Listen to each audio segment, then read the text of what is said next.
You are listening to the BSI Business Growth Toolkit, a series from The Standard Show, the podcast that brings you the stories behind the standards, in collaboration with Innovate UK Business Growth.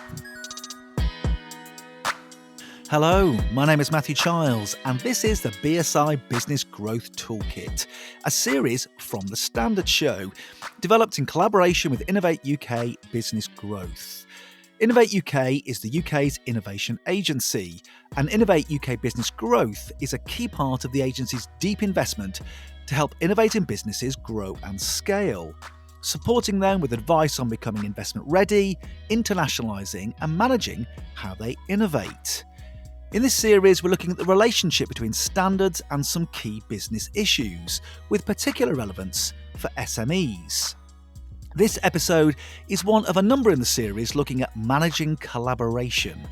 And our guides this time are Nichola Bates from Aerospace Xelerated and Martin Oughton from Plyable. Before we hear my conversation with Nichola and Martin, a reminder that you can rate, review and subscribe to The Standard Show wherever you get your podcasts. And you can get in touch and find and follow us on social media too. All the details are in the show notes. And the show notes are also where you can find a link to all of the episodes in the series. So, Nichola Bates is Head of Global Accelerators and Innovation Programs at Boeing, and also the Managing Partner at Aerospace Xelerated. Aerospace Xelerated is Boeing's Aerospace Accelerator program. Since 2019, it has provided investment, mentorship and support for startups and SMEs, developing scalable and sustainable solutions for the aerospace industry and beyond. It has supported 40 companies in 14 countries worldwide.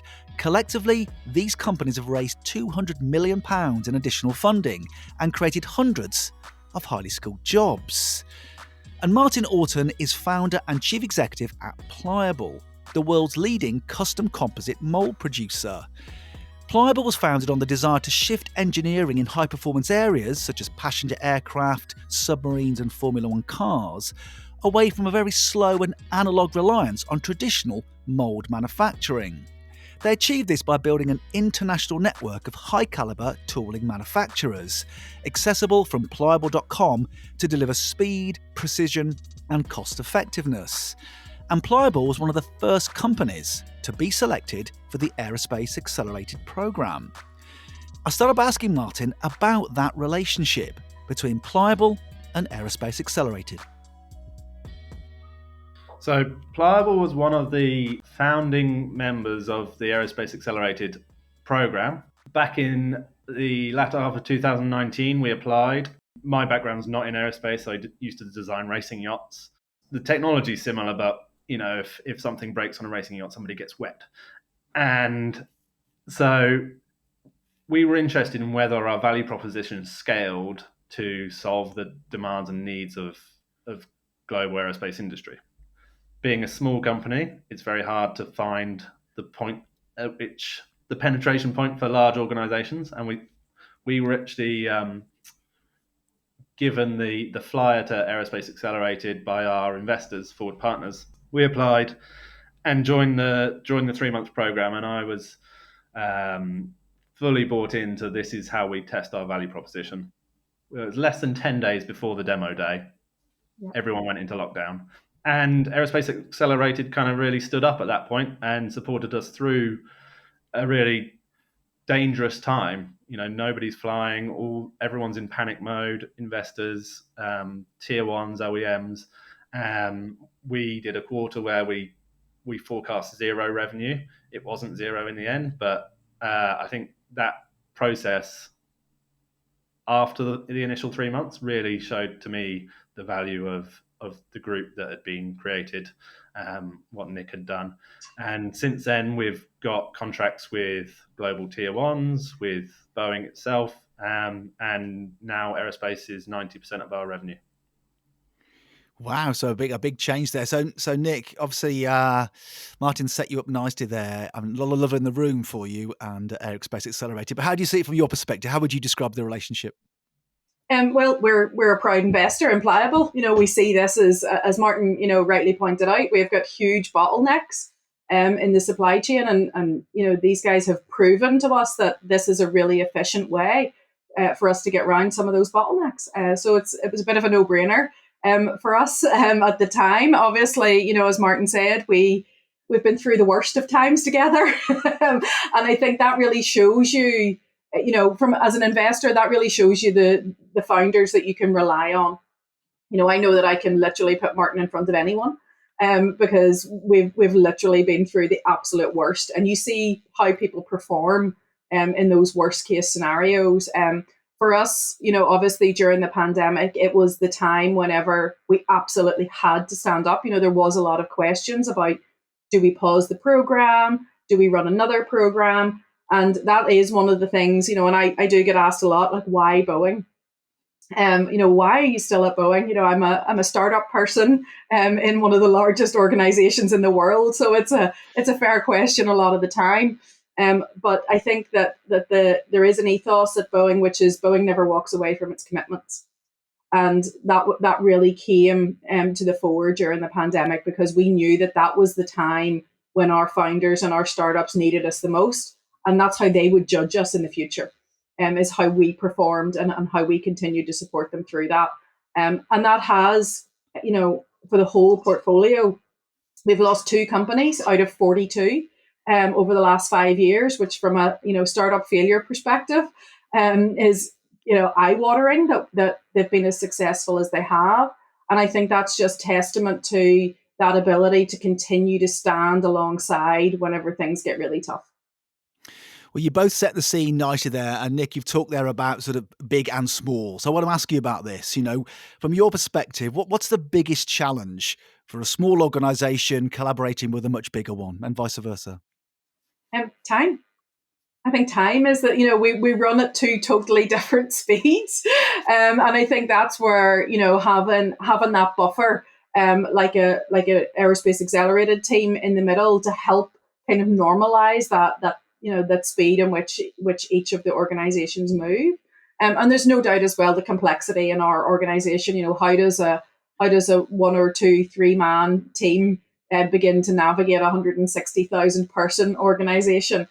So having a team like ours who sit on the inside, but as I tell my team every day, Boeing pays your paycheck, but you work for Martin.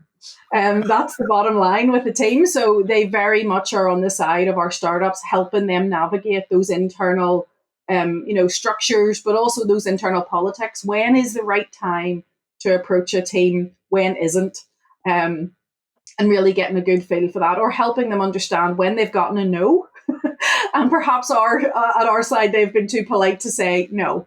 And really helping them calibrate where is the best time, best place to spend your time, because I think that is the most valuable resource for our startups. So Martin, Nick's mentioned there about time. How about from your perspective, from Plyable's perspective, what's the biggest challenge for a small organisation collaborating with a much bigger one? So time is definitely a challenge. And when I think about time, it's about time to order commitment, time to revenue. Once you're over that, though, we obviously need to deliver on the promise that has been made. It's about alignment of process. If we're clear in the process that we're going to follow, then it's clear to all the different stakeholders in our customer organization, and we can deliver, we can record how we're tracking against that process, and there can be no surprises.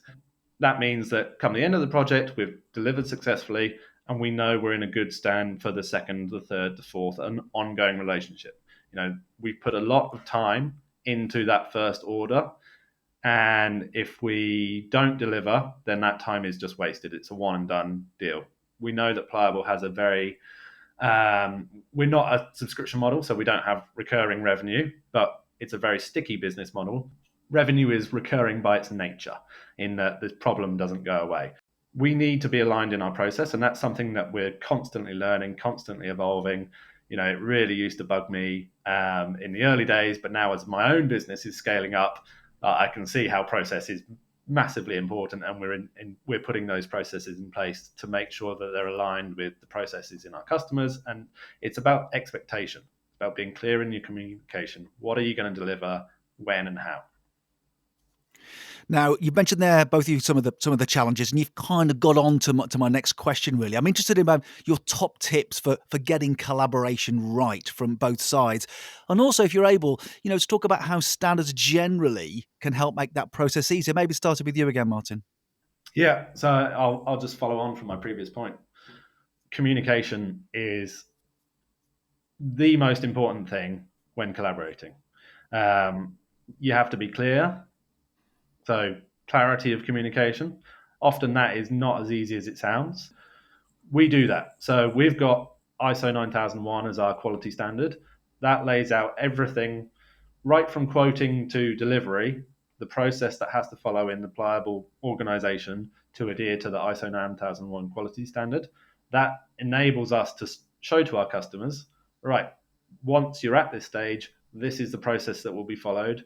We'll be able to track and record against it. And that keeps everyone, not only in our organization, but in our customers' organization, aligned. And how about from your side, Nick, top tips for getting collaboration right, and maybe, how standards can help make that easier? So I think that, there's absolutely no question in aerospace, we're heavily regulated. Standards are absolutely crucial. And for us, safety is the number one priority. And as you heard from Martin earlier, he came in to this and into this program not having a huge aerospace background. So it's really important to us that we help our founders get up to speed on what are the standards, what is the expectation here, making sure that we are all on the same page. There is a level playing field. And then a big part of that as well comes, I think, maybe it goes without saying, but is trust. Is making sure that we're entering this in a partnership approach rather than a very transactional approach. And I think whenever you have those standards that are set out, this isn't Boeing says so therefore, but these are industry standards that everyone can look at. There's no secrets here. Everyone knows exactly what's expected.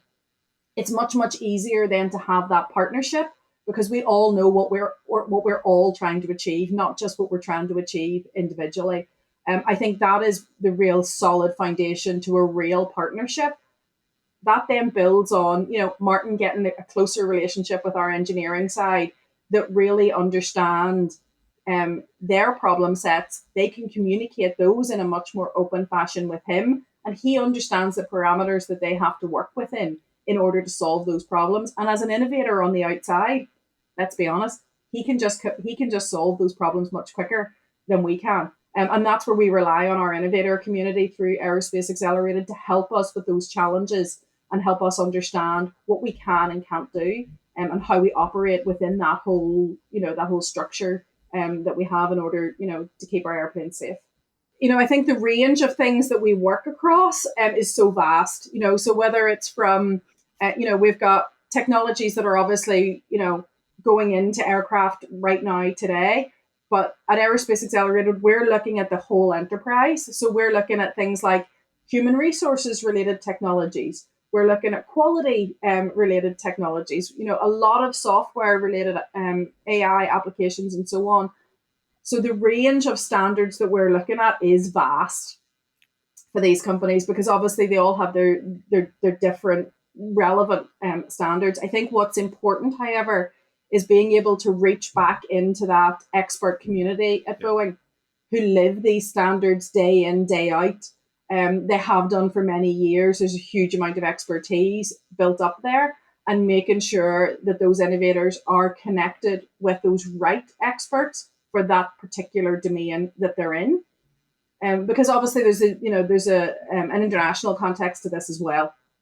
Making sure that those standards are relevant for the specific use case that we're talking about, and you're not getting caught up with something that just isn't relevant, because that can be a challenge as well. How do we navigate the standard and make sure that we're looking at the right thing and talking about the right thing? So I think that it's more about the process by which we understand who we need, who is the right expert, and what are the right standards, and making sure that we're all on the same page from that perspective. Now, like most things in life, we only learn when things go wrong. So I'm interested in examples of where maybe collaboration has gone wrong. Maybe coming to you first, Martin. What did you learn when things go wrong, and what would you have done differently? Things still go wrong. So it's a constant it's a constant learning lesson. Every day is a school day. Plyable, right from the early days, was trying to remove the opacity that comes with manufacturing, build an online digital thread that makes it as easy to order your aerospace tooling component as it is to, buy a burger from Deliveroo and you can track it to your door for £5. Like, that is not the case when you're ordering a £10,000 mold traditionally. And so we created a software platform where we're connecting capacity and capability with demand.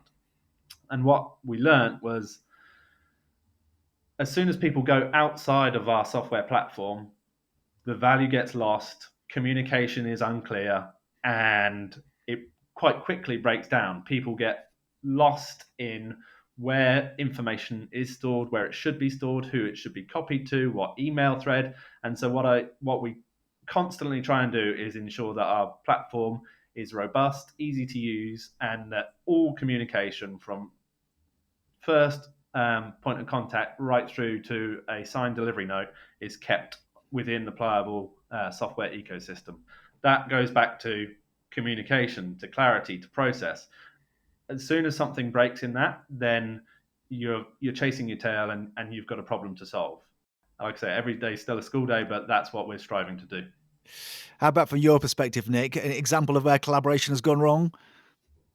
So I hope Martin doesn't mind me saying this, but we did have a challenge with Plyable where they weren't the tier 1 supplier to Boeing, but they were in the tier 2 scenario, and there was an issue. There was a communication breakdown, and I got a call from the colleague at Boeing that said, "I think we have a problem with Plyable," and I was like, "Martin, what's the problem?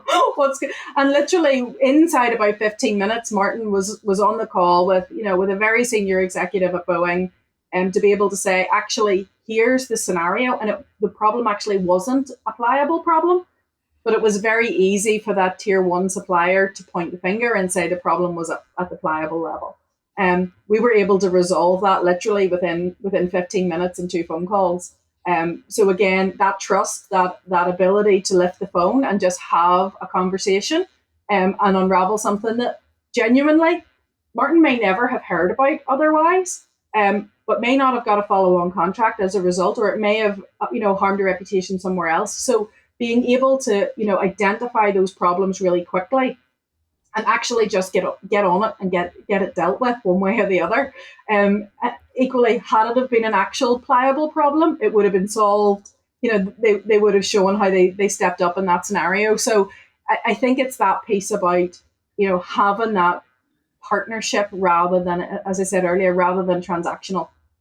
I think is really crucial. You both mentioned time, communication, trust, really, really important issues for you both here in establishing good collaboration. Now, BSI and ISO have developed standards for managing collaboration. We have the ISO 44000 series, for example, and 44001 in particular, about collaborative business relationships. I just, from both of your perspectives, really, maybe starting with you, Nick, does a standard like that sound like a good thing in establishing best practice for collaboration? Yeah, I think that it's always a good thing in terms of establishing a baseline. I think how that standard is implemented, however, is the crucial piece. Because I think that we can all sit down and say, here's what's reasonable, here's what's expected, here's how we expect. But a lot of collaboration comes down to behavior, and I think that is the hardest piece to get right. I think the standard, what that sets out is what we should expect of each other, how we should expect each other to behave, the reality of that behavior, and I suppose that's, arguably that's the situation with any standard. How it's implemented is the crucial piece. But I think that, and again, maybe easy for me to say in my seat, but I think that, as a small company, being very careful and very mindful of the culture of the organization that you're working with is really important here. Because, if we take that example that I just mentioned of a challenge that we faced, had I have got that message and done nothing, or had I have got that message and went, oh, well, sure, yeah, it probably is a Plyable problem. So be it. Let's get a new supplier. There's an SME who is suffering not because of something I've done, because of a lack of action. And I think that is something, that's more baked in terms of ethics, of alignment around, what we actually want to achieve, what our ethos around all of this is, which is very hard to codify in a set of standards. So I think that, almost the not meeting the standard or not applying a standard at all is the immediate red flag. And, if you're an SME dealing with a large organization that doesn't have any of those standards in place, just run because it's not worth it. It's just not worth it. Because there are plenty of us out there that really do hold those standards, very preciously. And I would be looking at as well at the behaviors as well. What is coming with that standard. How about from your perspective, Martin? We've developed standards for this area in terms of collaboration, but how do you see it? We've done a lot of, daily we collaborate, but I think more specifically, we are in occasionally collaborative funded R&D projects. So recently it was a DRU funded project with NASA, another Aerospace Accelerated cohort member, and multiple other stakeholders, including US government, DoD. Culturally, we were all very well aligned. Behaviorally, we were all very well aligned, but it's really difficult without a framework to move these projects forward. It's also scale. On Martin's side, it's fine whenever it's a very small organization, but as Plyable has begun to scale, I think that's what Martin's realizing, that him holding a standard is one thing, but how do you then disseminate that across a large team, a large dispersed team at that? That's where the standards, I think, become much easier. And especially as our startups are growing, a lot of them are bringing in very early careers talent. So how do you start out for someone who's not worked in this environment before? Where do you begin? And I think that standards, that's where it can be really helpful to, and especially these companies are new. They're building all of their processes. They're building all of this stuff. That's where standards can become hugely beneficial to them to shortcut some of this work. Because if you were to sit down and go, okay, Martin, how are you going to build an onboarding process for a new hire and tell them how we communicate or how we collaborate with a large organization? It would take you forever. But when you've got a standard to start with, then it's a really great foundation to build your company structure and processes from that. My thanks then to Nichola Bates and Martin Oughton for sharing their insights and experiences on managing collaboration. For more information about the issues raised in this episode, details of other episodes in the series, and information on how to get involved in standards, then check out the links in the show notes. You have been listening to the BSI Business Growth Toolkit, a series from The Standard Show, the podcast that brings you the stories behind the standards.